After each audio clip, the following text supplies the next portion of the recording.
Hey everyone, Typical Hunks Adventure. Today I'd like to talk about autism, with April being the National Autism Acceptance Month. I just want to kind of talk about and spread some awareness, especially with my personal experiences with my son being diagnosed with autism last year. And while I do plan on making a video diving a bit more into the year of 2024 and my struggles with mental health and everything like that, this video is going to be more focused on just my son's journey as well as mine with getting the news about the diagnosis and everything like that. And so my son is a very talkative and social individual. He will run up to anyone, even to the point where just the other day we were at a grocery store and he felt the need to tell the worker his full name, including the middle name, as well as, oh, this is my dad, and told them my name and his grandparents and aunt and everything like that. And for some that may come off as really cute, like, oh, he loves to talk, he's so friendly. But it can also be very concerning, especially with a 5-year-old, when you think of things like stranger danger and giving too much information and things like that. And when we had a checkup with the pediatrician, she mentioned getting him screened for ADHD, just because he was very hyper, as well as autism for some of the signs that we had seen. And we were also able to get him in for occupational therapy, which we were able to start pretty much immediately with him. So the first thing we tried was occupational therapy, and it was 2 days a week. It was very early in the morning. That was a challenge for both of us. And honestly, it was very generic at first in terms of what they were trying to cover, with some sensory skills, having him hold objects and talk and run about and jump, testing, fine motor skills and things like that. And I know they probably have to do those tests and things and just, follow a curriculum to ensure that, all the boxes are being checked. But the therapist also mentioned, hey, I feel like you would get more benefit from ABA therapy. There's certain things that I can't do unless he actually has an autism diagnosis and stuff like that. And ultimately we ended up pulling him, also because it was 2 days a week, it was very early in the morning. It wasn't cheap, so there were also things like that. So we did pull him from that, but I do feel bad. There's times where he actually asks about his therapist because he knew her name. And he would say, oh, when am I seeing her again? I miss, hanging out with her. So that was kind of sad, but, ultimately we decided occupational therapy wasn't the best route to go. And I was able to get him in for an ADHD screening at an elementary school. But compared to the other kids that were coming in, a lot of them had attachment issues, a lot of them were nonverbal. So of course, him being the talkative, super friendly one, they just saw him as any other kid. And they're like, oh, he's perfectly fine. And so that screening didn't get us anywhere either. And after months of waiting, we were able to get in after the waiting list for ABA therapy. So we went in for an assessment where they kind of went over some things that they had noticed as well. So he did get diagnosed in being on the spectrum, but obviously being very functioning. So he did have signs with OCD, with seeing a bunch of stuffed animals and immediately needing to grab them and trying to organize them for no reason. Having issues with focusing, especially going from one task to another, a lot of stimming going on, and of course the stranger danger as well being one of the main things too. And then we went in for another assessment where we had behavioral technicians kind of assess him on various categories and things, with other things being issues with like emotional behavior, as well as personal bubbles really being up in someone's face. Not in a mean way, but just because he didn't understand personal bubbles, which also is kind of, going in with the stranger danger thing as well. But yeah, we did have that assessment. And from that, the behavioral technicians and I, we'd set up a plan with a very strict routine that didn't really allow for much flexibility, other than the option of having him go to a facility for the therapy or offered in-home therapy. And so we opted for the in-home therapy, as that would help accommodate for me, as well as my time and just everything else going on in my life that I'll share in another video. And yeah, we were about to start that and everything seemed good, but unfortunately it did not end there. And so we heard the plan, which was to have him have ABA therapy every weekday from 8 a.m. till noon. And that was a bit concerning for us because He has a hard time sleeping, especially getting up even early in the morning. So I knew that was going to be a problem, not only for him, but making sure that I was getting him up in time for that. And yeah, I knew that was going to be an issue. And even thinking about it in the future, I was like, okay, well, eventually we do need to try and get him to adjust for that, especially when he starts kindergarten, and he's probably going to be up earlier. But I knew that was going to be a problem for future me. Yeah, so back to last year, with the ABA therapy, we went over those hours. We decided we would agree to them.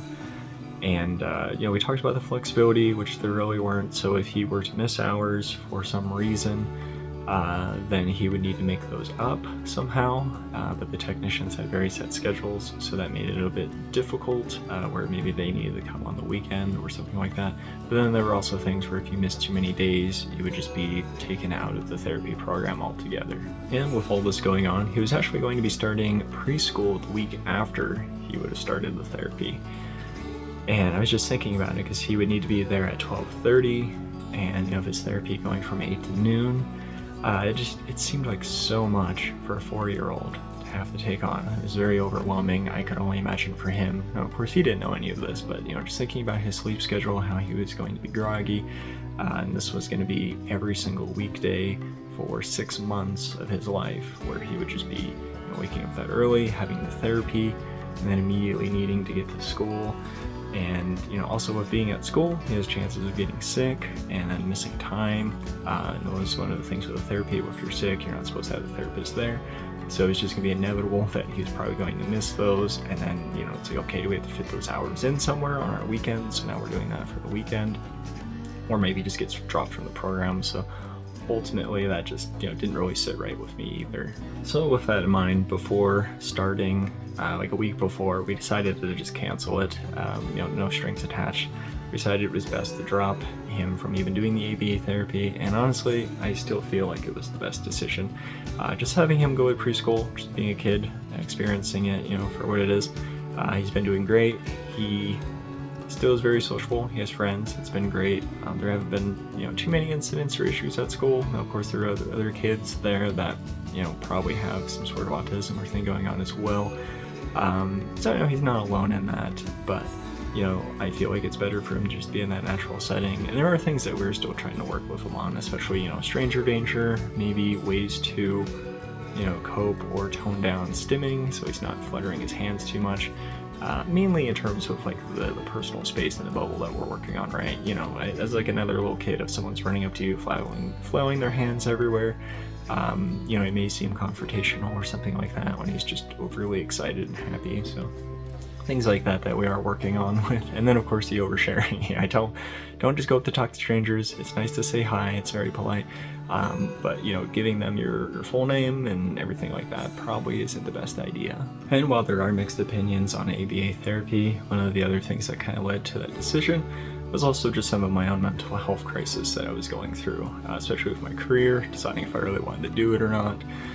And trying to find something that's a bit more meaningful and helpful. And so I was actually looking into like maybe I could be someone that could be a behavioral technician or do ABA therapy to help my son in that way, just to be better about it as a parent, and also help him with us not going through with that, but helpful tools and things that I could do at home.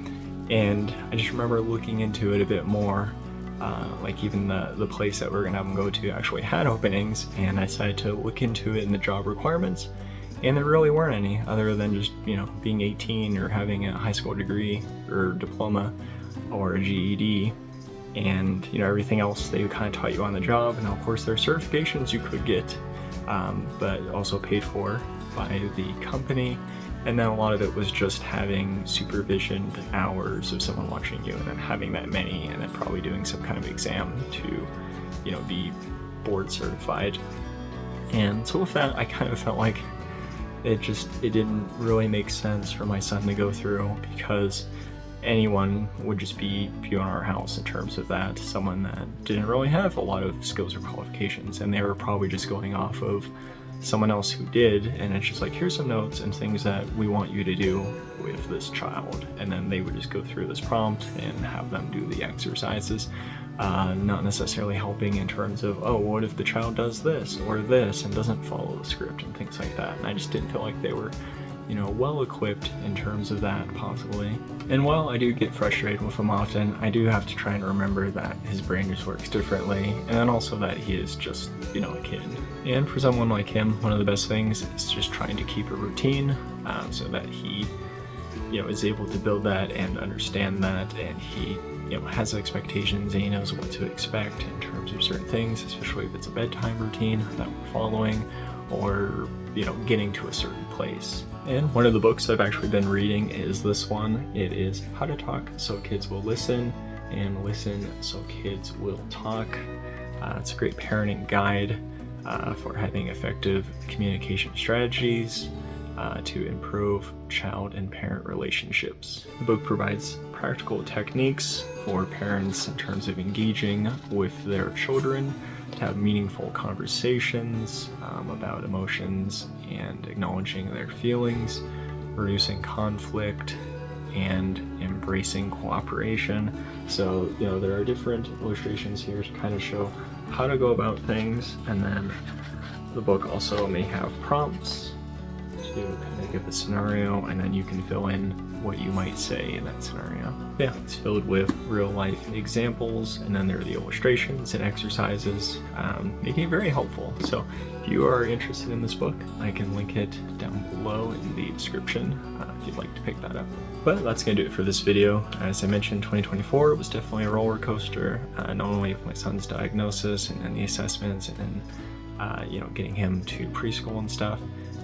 But I will go over more of that in another video, as that was only a piece of the year of 2024. And of course, there was also the imposter syndrome, which I did cover in the previous video. So please do look on the future video for, you know, my 2024, because honestly, that year definitely broke me. And I actually had a note on my phone to kind of document some of the things going on in that year. Mostly just to kind of talk about them to myself. So it's sort of like a diary in that sense. And, you know, having a note for myself to, you know, read in 2025 to, you know, hopefully see how things turned out. And, you know, I can honestly say right now that I feel like I'm in a better spot and definitely happy. Yeah, stay safe, stay healthy, and I'll see you in the next video.